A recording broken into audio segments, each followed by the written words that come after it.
Good evening বন্ধুরা, অনেকদিন পরে একটা ছোট্ট মিনি ভ্লগ নিয়ে তোমাদের সামনে চলে এসেছি আমি।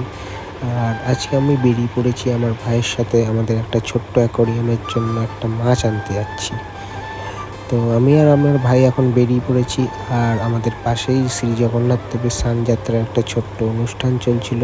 তারপর আমরা চলে এলাম এই 500 কোটি লোকের মাঝে। এত ভিড়ে আমরা স্ট্রাগল করে চলে যাচ্ছিলাম ওই কাকুটার বাড়িতে, যেখান থেকে আমরা মাছ নেবো। তারপর চলে গেছিলাম সেনকো গোল্ডের সামনে, ভাবছিলাম কিছু সোনাদানা কিনবো, কিন্তু ভাবলাম পকেটে পয়সা নেই, তাই ওখান থেকে পালিয়ে গেছি। তারপর কাকুটার বাড়ি আমরা গিয়ে কাকুটার কিছু মাছ আমরা প্ল্যান করেছে তিনি, সেটা দেখছিলাম। কাকুটাও আমাদের দেখাচ্ছিল। এখানে ছিল ফ্লাওয়ার, মলি, এসব ধরনেরই মাছ ছিল। তারপর কাকুটা খাবার দিয়ে তাদেরকে দেখানোর জন্য আমাদের চেষ্টা করছিল, কিন্তু কিছু মাছ আমরা দেখেছি তারা খাবার খাচ্ছিল বলে। আরও মাছ ছিল ভেতরে, সেগুলো আমরা তোমাদের দেখাবো। আর এখানে দেখছো তোমরা সব নানান ধরনের মাছ, কিন্তু এই সব মাছগুলোর নাম সবই ফ্লাওয়ার। তো এটা হচ্ছে সব থেকে বড়ো ফ্লাওয়ার ছিল।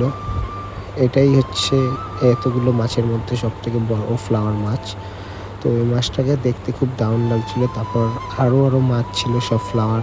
তো এখান থেকে আমরা আমাদের অ্যাকোয়ারিয়ামের জন্য একটা মাছ বেছে নেব। আর দেখতেই পাচ্ছ কত সুন্দর সুন্দর মাছ এখানে। আর এই মাছগুলোর দাম অনেক বেশি হয়, যেমন এই মাছটার দামই 5,000 টাকা। আর আমাদের মাছটা দাম 1,500 টাকা মতো নিয়েছিল। আর আমরা এই মাছটা পছন্দ করে নিয়েছিলাম। তারপর আমি আর আমার ভাই মাছটাকে নিয়ে প্যাকিং করে বাড়ির দিকে রওনা দিলাম। আবার দেখা